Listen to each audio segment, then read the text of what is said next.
All set? Okay. Okay.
Thank you, Steve. With all that's going on in the world, that's going on with our Supreme Court, I needed that mellowness. Good morning, everybody. Welcome to the Unitarian Universalist Congregation of the South Fork. Wherever you are, whomever you love, wherever you are on your life's journey, whatever your name for the sacred, you are very welcome here. We pause to acknowledge that the land we worship and reside on are the ancestral lands of the Montaukett, the Shinnecock, and the Korchak, and to honor our relationship with our Shinnecock neighbors today in their continued struggles for sovereignty and justice. My name is Ken Ettlinger. I'm your worship associate today. Our text experts are Carl Wittenberg and Kent Martin. Monica is here behind the camera to bring the service live into Zoom. Ours is a shared worship. Our minister, the Reverend Kimberly Quinn Johnson, leads services several times a month, but we also have worship led by our worship associates, visiting ministers, and guests when she's not in the pulpit. We extend a special welcome to those of you who may be new to our congregation or Unitarian Universalism. I don't think we have anyone who is new. Is there anyone who's here for the first time?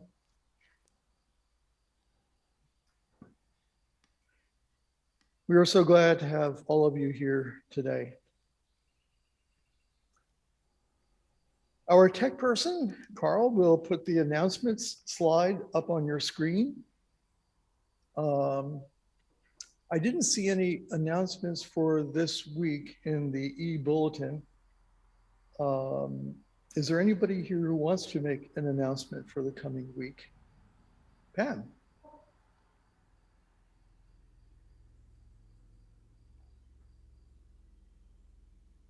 Hi, yes, there was an ongoing announcement is that every last Sunday of the month, we have Dress Down Sunday for the garden, in addition to some of the grounds. So bring a lunch, bring water. It's a really great thing to do, and it's up to an hour. be great. And we use the produce from the garden, the things we don't eat, and we put them in the food pantry.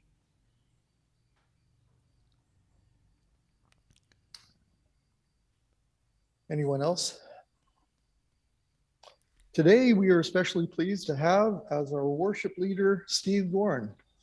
Steve Gorn, whose Bansuri bamboo flute is said to realign the cells, combines the essence of Indian classical music tradition with a deep dive into the yoga of sound. He is featured on the Grammy-winning recording Miho, Journey to the Mountain, and the Academy Award-winning documentary film Born into Brothels, as well as recordings with Paul Simon, DeJohnette, Glen Velez, and numerous Indian and Western musicians. I must note that his original composition provides the music to season 2, episode 13 of Breaking Bad. You can find more about his work at stevegorn.com.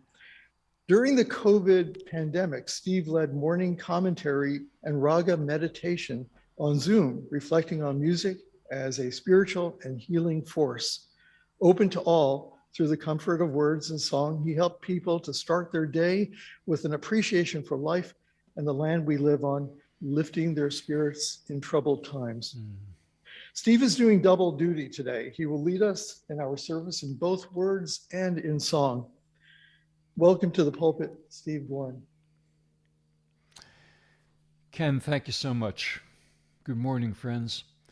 It's really a pleasure to join you, and I have to thank my dear cousin Carolyn Bistrian, who sat in on those Monday morning sessions that Ken described, and just called me and said, I think this gathering would be a perfect place for you to make that offering.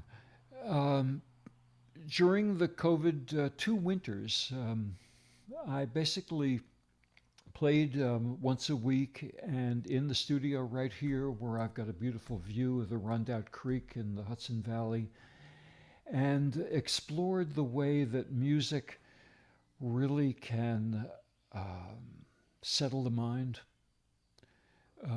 work with bringing out our sense of well-being.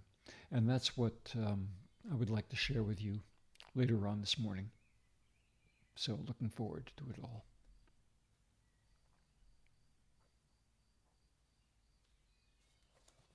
Thank you. To begin service, we light this chalice, symbol of our religion. Its flames represent the light of truth and the warmth of being here in community.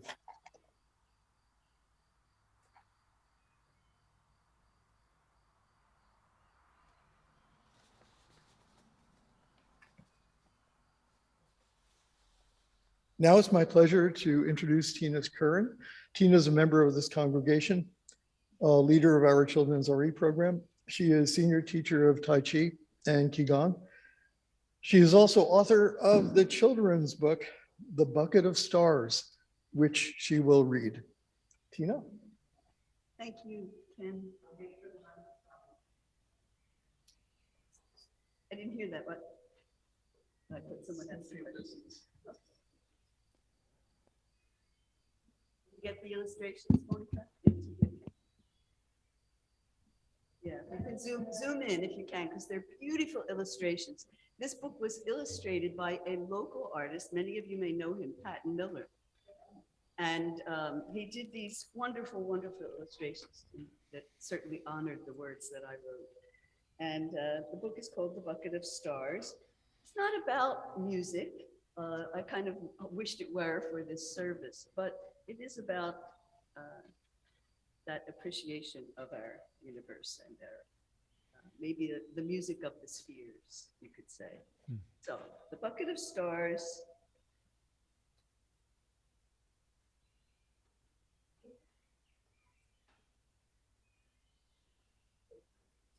You can see the, good, good. All right. By the blue, blue water, Francis scooped the sand with his shovel. His bucket was full, full, full of sand. He emptied his bucket and he filled it up again and again and again and again.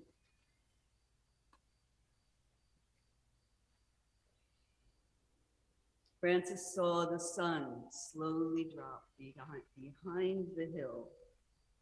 Light sparkled on the darkening water. Nighttime was coming, and he was sleeping.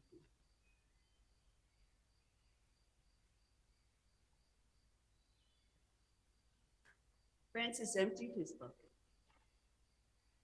He made a pillow with the warm sand.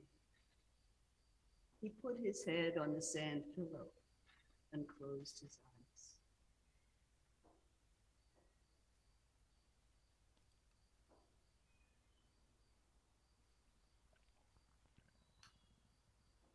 Francis opened his eyes and saw the sky filled with stars. As many stars as there were grains of sand, a white ceiling of stars.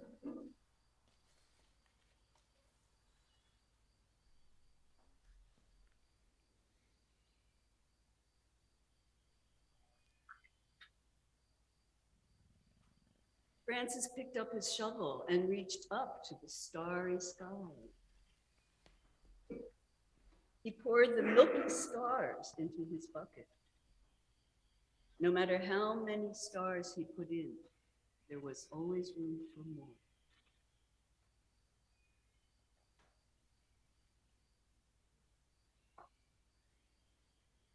Francis looked up, up, up. The sky was black and empty. It's all right if I hold it over you. There were no more stars in the sky. So small and so big.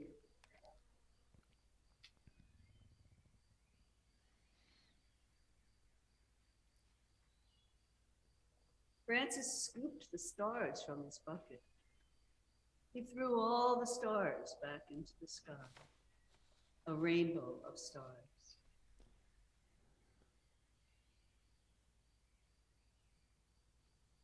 When his bucket was empty, Francis put his head on his sand pillow and went to sleep.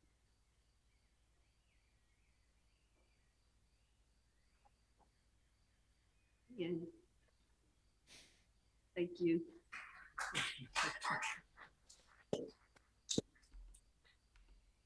Thank you, Tina.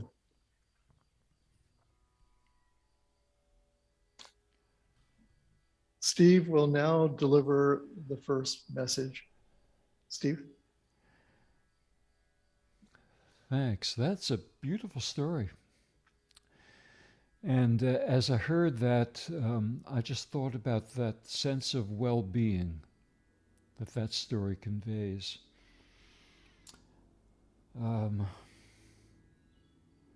So much of that is important at this time in our world.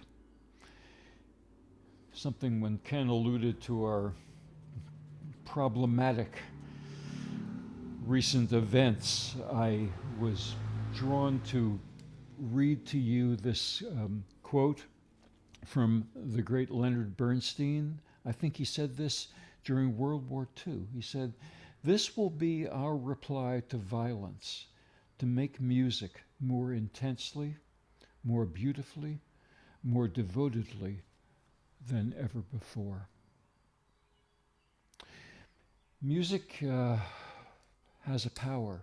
They say in Sanskrit, the universe hangs on sound. The universe hangs on sound. To me, that means that the right sound at the right time, in the right place, is what creates that well-being, harmonizes a sense of mind and body, and brings us to a place of authenticity and of honesty, in touch with the world in touch with ourselves, in touch with the world. The music that I studied in India, Indian classical music, really explores that aspect of the universe hangs on sound. It all starts with a background sound, a drone ostinato. In fact, right behind me, you can see the string instrument that we're hearing an electronic version of. It's called a tambura. Tambura as timbre, tambourine, vibration, sound. And the tambura plays this repeated sound, and then my bamboo flute, called Bansuri, finds that center.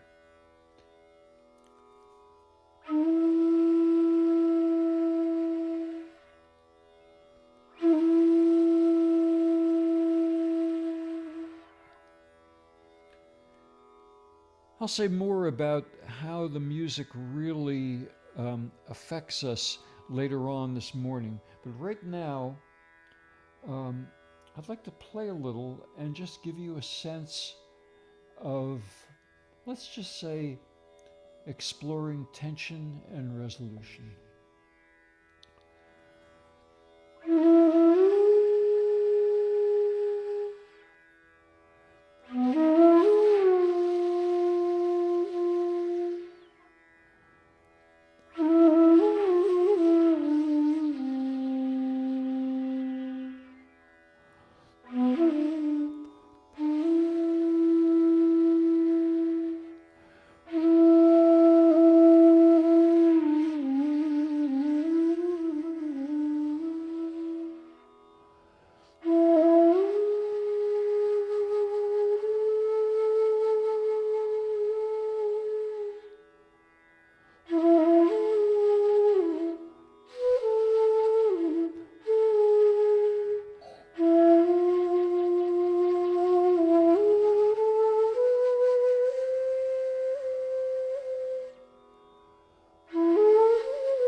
When I play, it's really a yoga for me.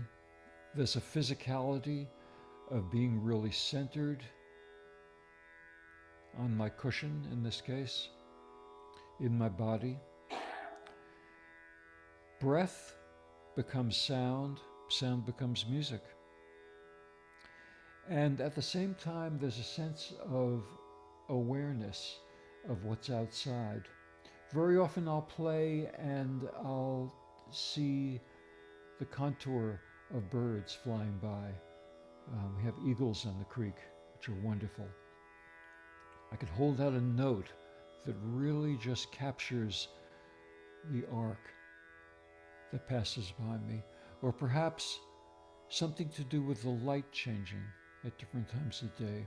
All of these things enrich music, and again, as I think I'll explore further on, that whole vital sense of using music as a way to really be alive.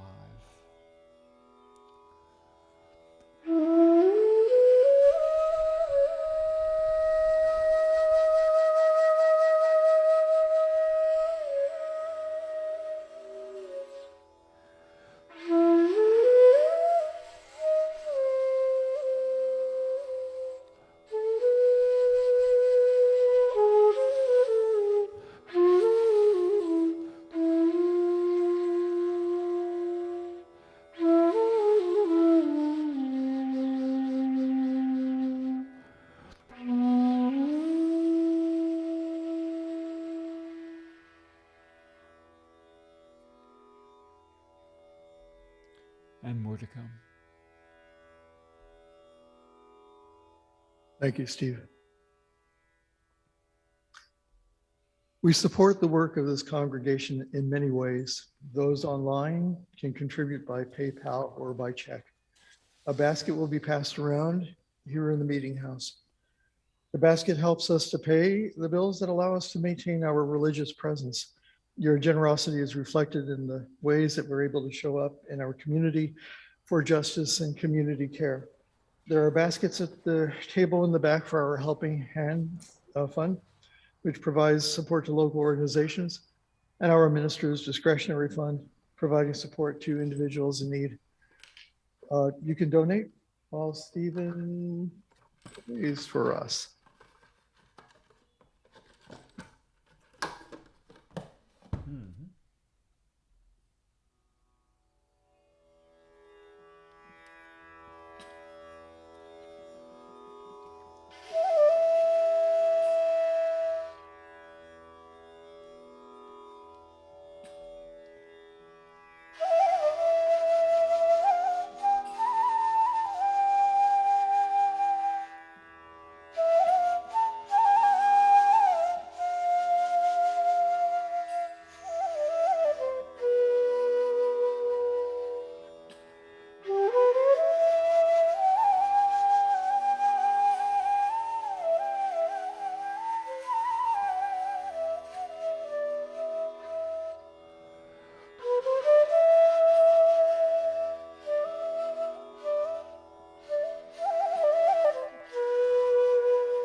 This is a time in our community of shared faith to listen to the open hearts of those gathered here, to share their joys, sorrows, and concerns. They need no introduction.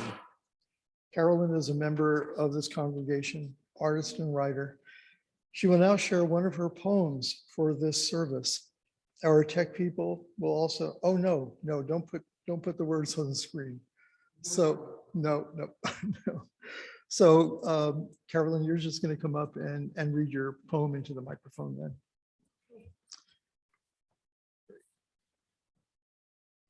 Hi, everybody. I'm Carolyn Distream, and this is Charlie, who attends every meeting. I'm going to hand her off to another Carol, as she's bored with my poems now.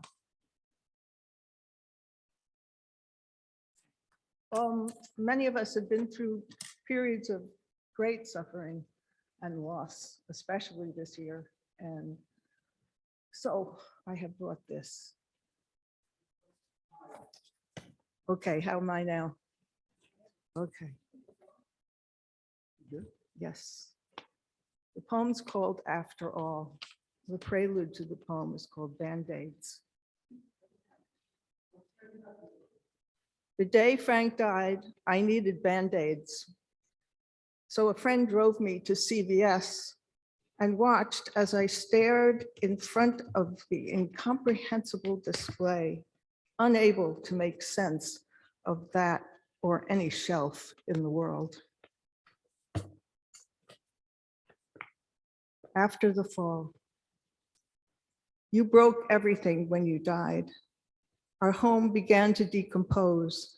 The roof tiles rotted. The front door had to be rehung It no longer fit. And cold drafts stirred clouds of dog hair and dead leaves across the floor. The windows all failed, became clouded, opaque reminders of eyes which no longer see. An acre of dust accumulated under the bed, too hard to reach all that way with a broom. Most of the bulbs have burned out. I don't replace them. Dim light suits me. I wear old socks with holes in heels, and my shoes are frayed. My shirts are frayed. I shove my good clothes to the back of the closet and wear the same things over and over, so much simpler than making choices day after day with no one to see. I repair my old shoes with duct tape. Now I look down at my shoes, see the tape is frayed. It's been 12 years after all. No wonder. Slowly, I slide open the drapes and stand amazed. I find not absolutely everything is broken. Perhaps you did not break everything after all. Outside on the graves of the dogs we loved so dearly and who died, new spring grass is greening. Early yellow flowers cheerfully reflect the sun, which no longer hurts my eyes. Though the ground is still cold, I go out barefoot to feel life in the earth between my toes. Masses of birds and squirrels tangle around feeders, joyful, full-bellied. The massive old trees you planted waves welcome in a sudden breeze. They're busy pushing out buds and curled leaves to wear triumphant all season. I did not break. They did not break after all.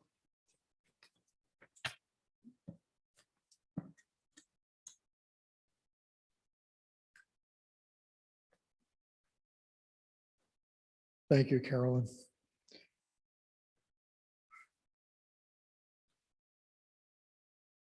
This world is a beautiful place, and may you always find it so. We light a final candle for all those joys and concerns that we carry.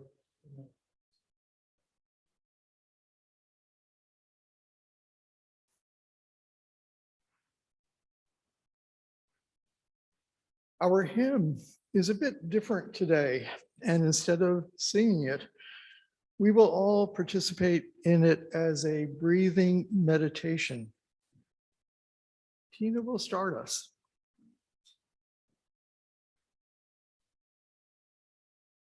So when we begin to meditate, we want to feel the alignment of our bodies with the world. So sit up straight in your chair. No lean back, so you can allow your spine to hang from above. Your feet are flat on the floor. You can let your hands rest on your knees if you like. And just take a moment to be aware of your breath. Is your breath up here? Maybe in your throat or your chest. Can you allow the breath to sink down so that the belly moves with each breath?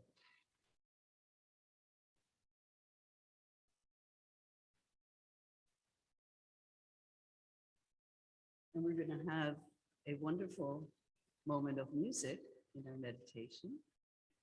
So I don't know if you people are ready to do that. And we're going to meditate to the words, when I breathe in peace.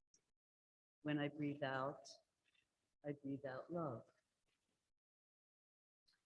You and all of us may sing along with our wonderful singers, or you may simply stay with your breath. Breathe in, resting in the belly, and breathe out.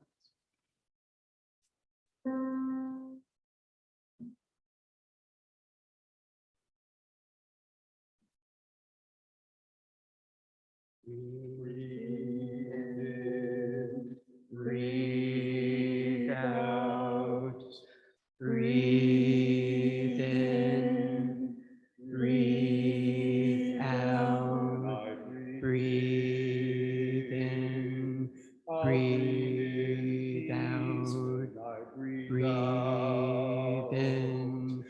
Breathe in. Breathe out. Breathe in. Breathe out. Breathe out. Breathe out. Breathe in. Breathe out. Breathe in. Breathe out. Breathe in. Breathe out. Breathe in.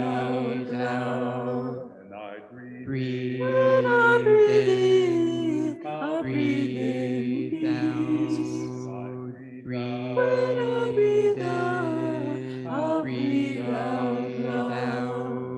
Breathe in. Breathe out. Breathe in.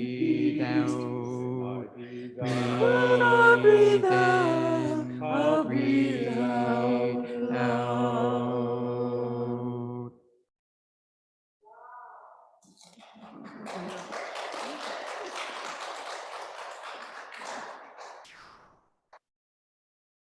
Thank you, you singers, Kent, Carol, Celia, and Carl.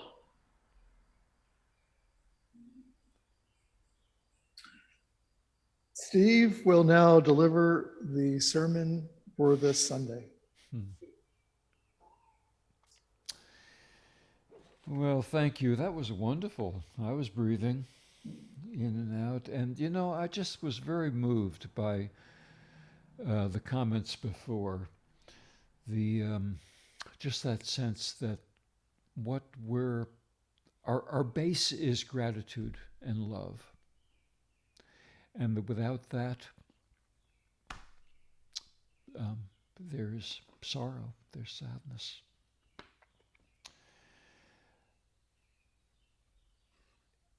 Many years ago,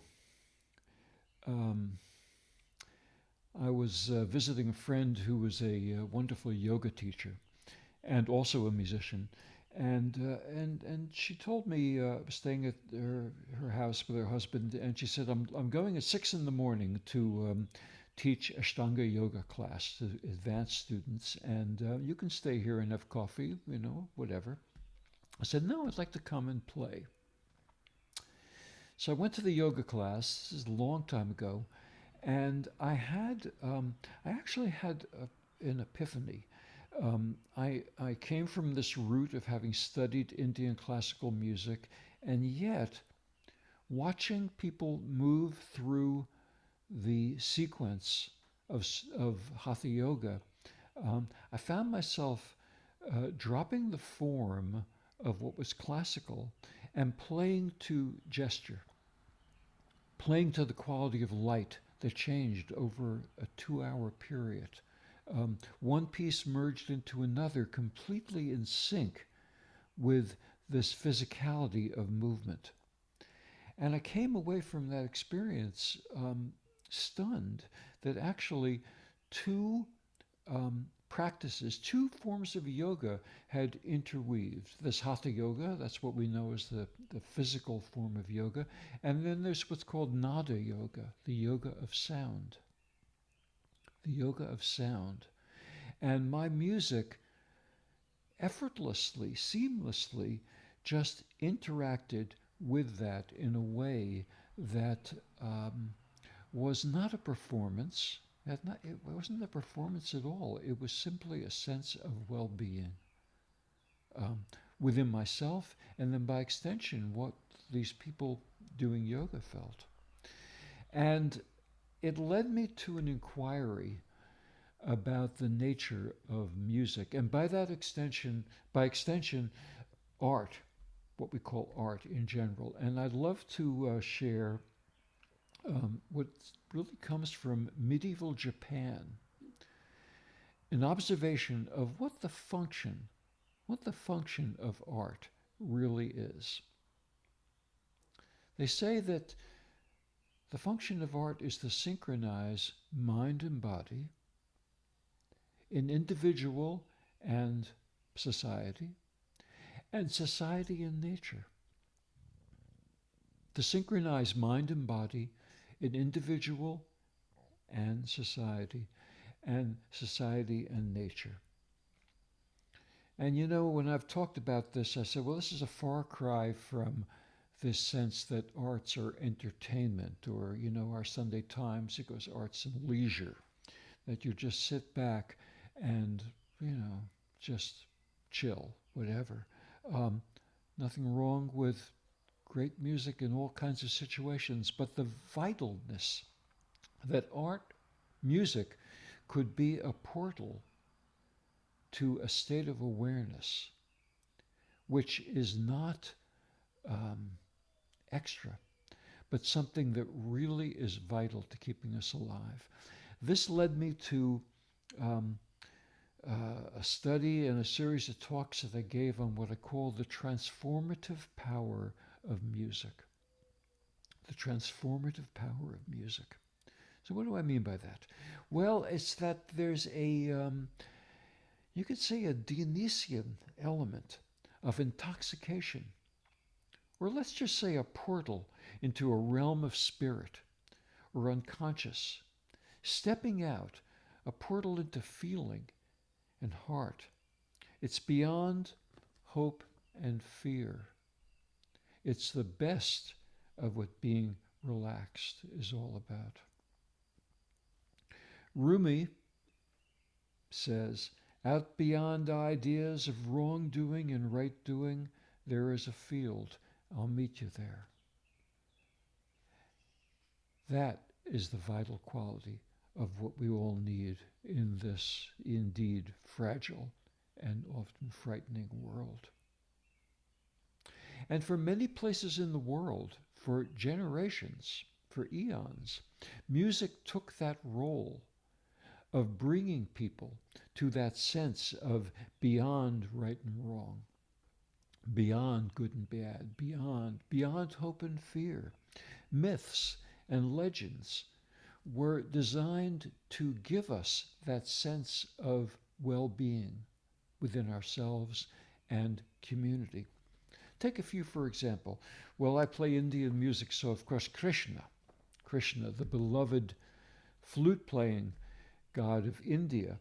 Now, Krishna played his flute, and there were these gopis, women that were attending the cows all around him. And they were all married and devoted to their families. But when Krishna played his flute, all hell broke loose. They just ran to him. What did they run to? They were running to the divine. They were running to getting close to the source. You could say getting close to God.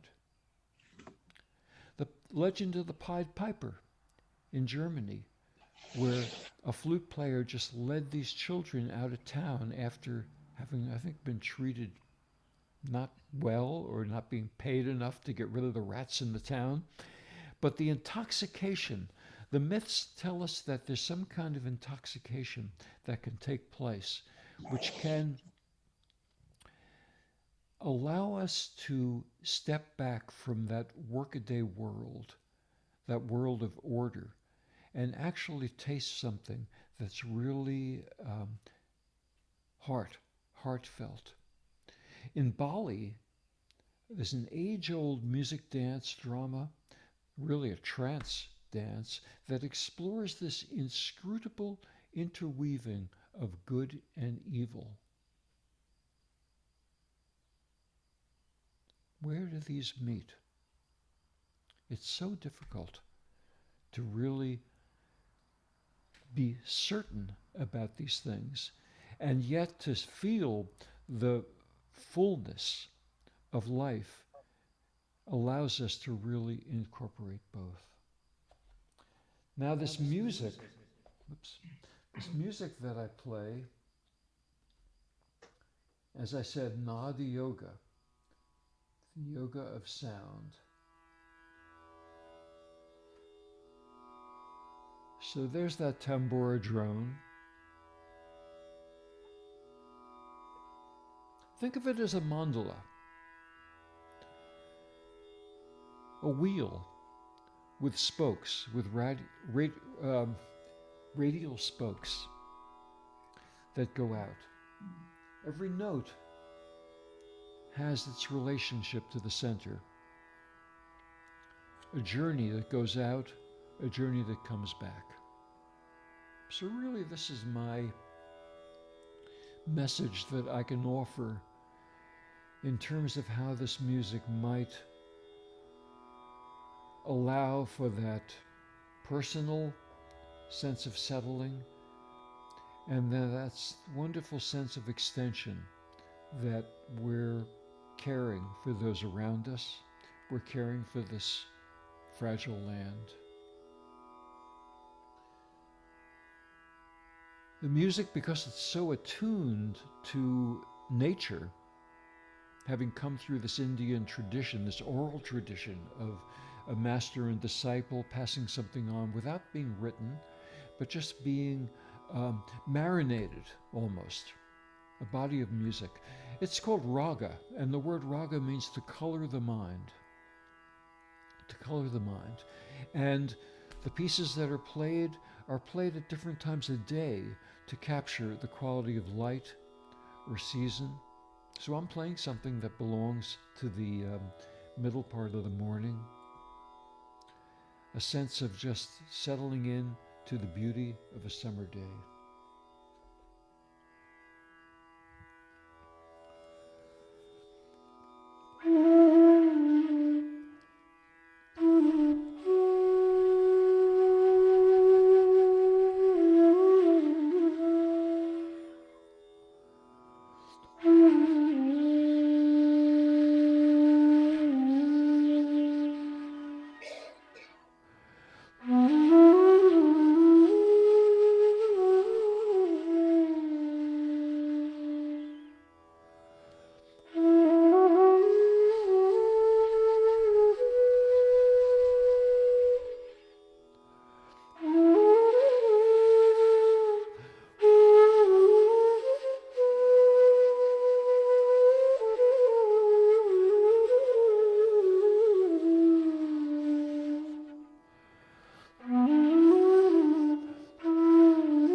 Thank you so much. Now, Steve, I know that you expressed an interest in interacting with the congregation. Sure. I can pass a handheld microphone to anybody who wants to ask Steve a question. Yes. Does this work? Yes. Carolyn. I don't have a question for you. I just want to thank you so much for joining with us and providing us with such a beautiful, beautiful service. Thanks so much, my dear cousin.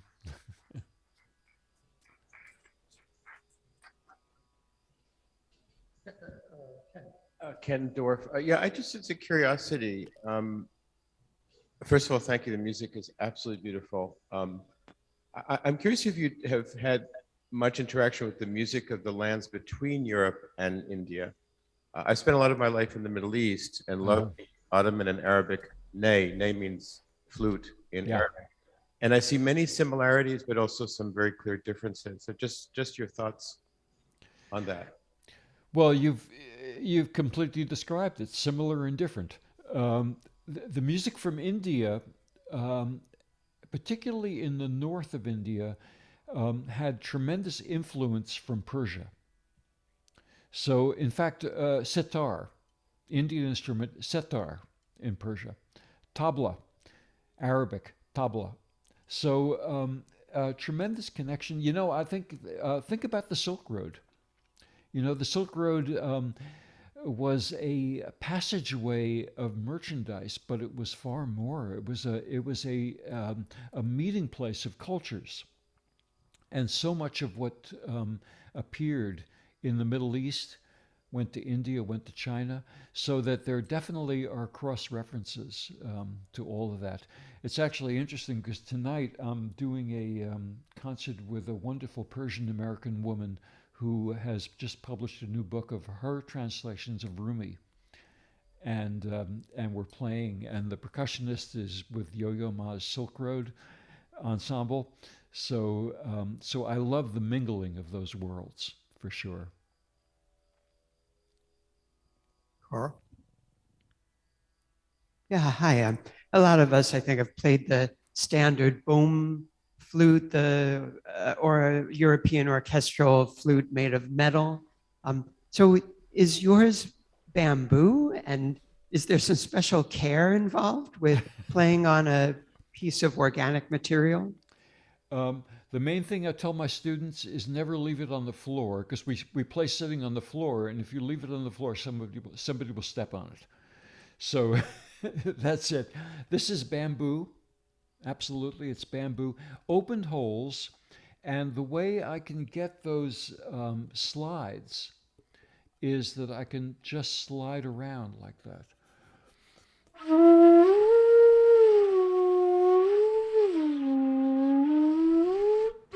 So that is basically what singers do. The idea is that the instrument, and this is true of every Indian instrument, is supposed to emulate the voice.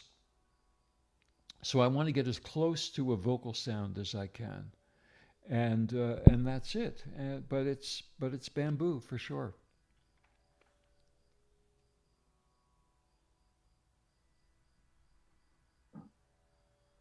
Thank you, Steve. I feel that my cells have been realigned so much. I do love that quote.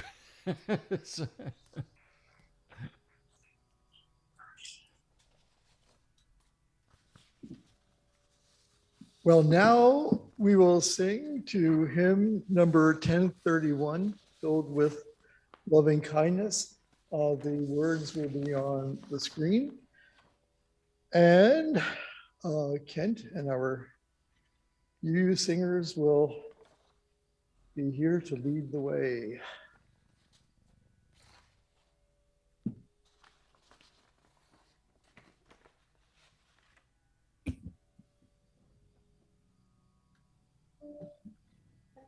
Be made a little bigger on the screen.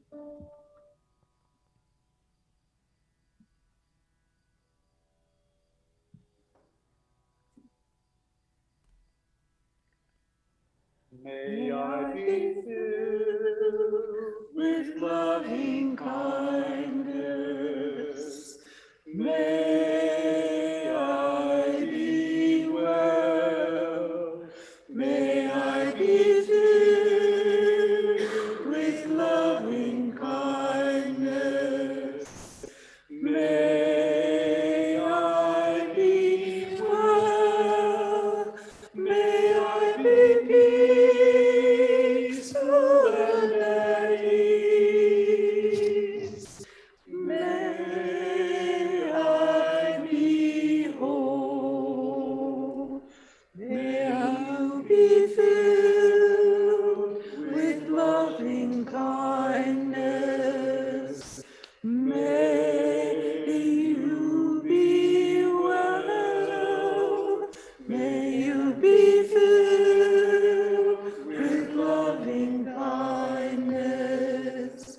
May you be well. May you be peaceful and at ease.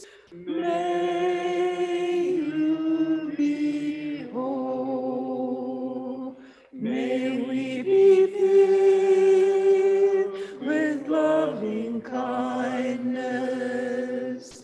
May we be well. May we be filled with loving kindness. May we be well. May we be peaceful and at ease. May we be whole.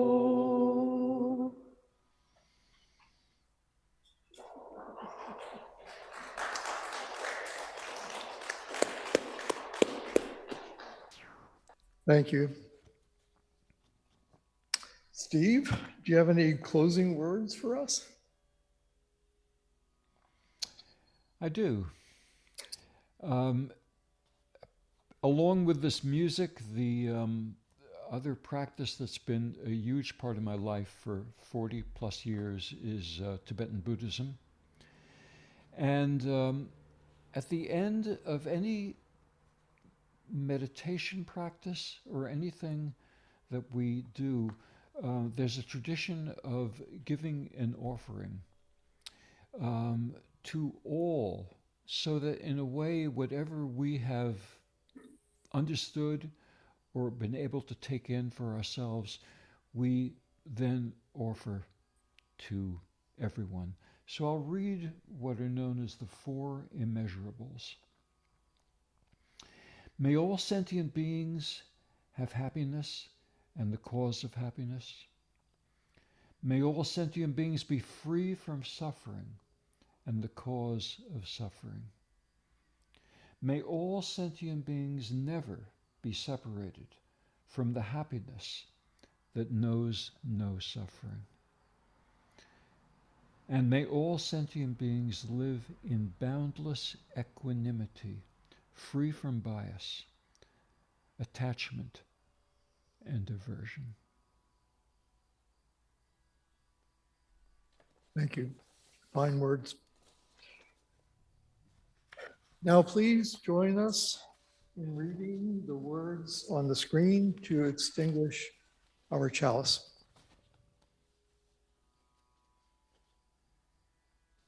We extinguish this flame, but not the light of truth, the warmth of community, or the fire of commitment. These we carry in our hearts until we are together again.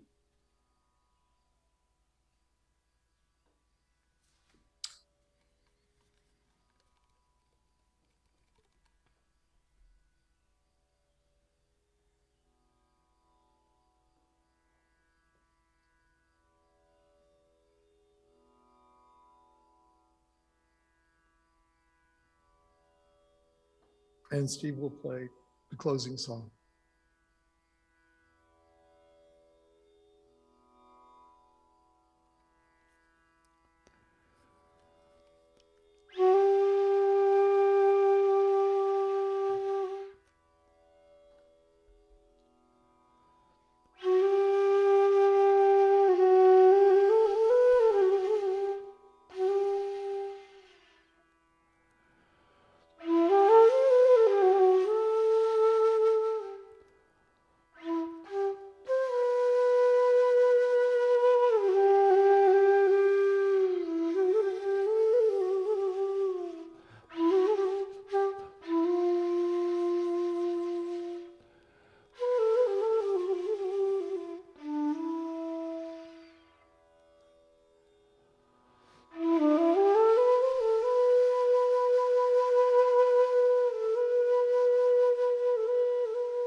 That was wonderful. Thank you, Steve.